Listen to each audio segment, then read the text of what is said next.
Love today பட நடிகை தான் ரவீனா. இவங்க என்னையும் என் குடும்பத்தையும் பாதுகாக்கிறதுக்காகவே இந்த போஸ்டர் வெளியிடறேன்னு சில விஷயங்களை ஷேர் பண்ணியிருக்காங்க.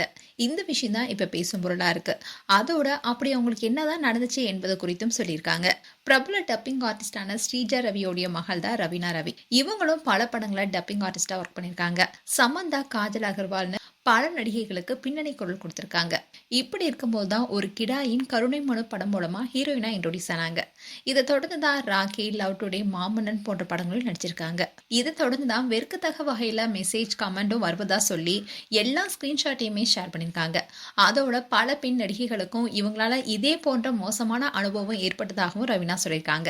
கடந்த 3 வருஷங்களாவே எங்களை தொடர்ந்து துன்புறுத்திட்டு வர இந்த நபர்கள் கிட்ட இருந்து என் குடும்பத்தையும் என்னுடைய நண்பர்களையும் என்னையும் பாதுகாக்கிறதுக்காக தான் இந்த போஸ்டே போடுறேன்னு சொல்லியிருக்காங்க.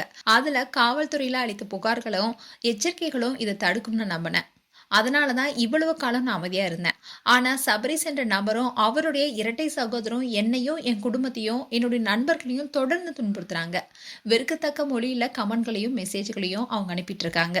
என்ன மட்டும் இல்லாம எனக்கு நெருக்கமானவங்களையும் அவங்க குறிவிக்கிறாங்க. என்னால இந்த துன்பத்தை அனுபவித்த என்னுடைய நண்பர்களாகட்டும், குடும்பத்தினராகட்டும் அவங்க கிட்ட மன்னிப்பு கேட்டுக்கிறேன். நாங்க சட்டப்படி நடவடிக்கை எடுத்தோம், இது முடிவுக்கு வரல. வேற வேற கணக்குல இருந்து அவங்க கிட்ட இருந்து மோசமான மெசேஜும் கமெண்ட்டும் வந்துட்டே இருக்கு. என்ன மட்டும் இல்ல, பல பெண் நடிகைகளுக்கும் இந்த மோசமான அனுபவம் இருக்கு. இதை வெளிப்படையா சொல்ல வேண்டிய நேரம் வந்திருக்கு. நான் உங்ககிட்ட என்ன கேட்கிறேன்னா, அவங்களுடைய சுய விவரத்தை பிளாக் செஞ்சு ரிப்போர்ட் செய்யுங்க. அவங்க கிட்ட இருந்தோ இல்ல அவருடைய சகோதரர்கிட்ட இருந்தோ ஏதாவது மெசேஜ் வந்தா எச்சரிக்கையா இருங்க. அவங்களுடைய கமெண்ட் அண்ட் மெசேஜுக்கு பதிலளிக்க வேணாம். இந்தியாவிலே பெண்களுக்கு பாதுகாப்பான நகரம்னா சென்னைன்னு சொல்லப்படுது. அதை நிரூபிக்கும் வகையில தான் இது போன்ற நபர்களுக்கு எதிராக அதிகாரிகள் நடவடிக்கை எடுப்பாங்கன்னு நம்புறேன்னு ரவீனா அதை குறிப்பிட்டிருந்தாங்க. இந்த விஷயம் தான் இப்ப சோசியல் மீடியாவே ஆதரவிச்சிருக்கு.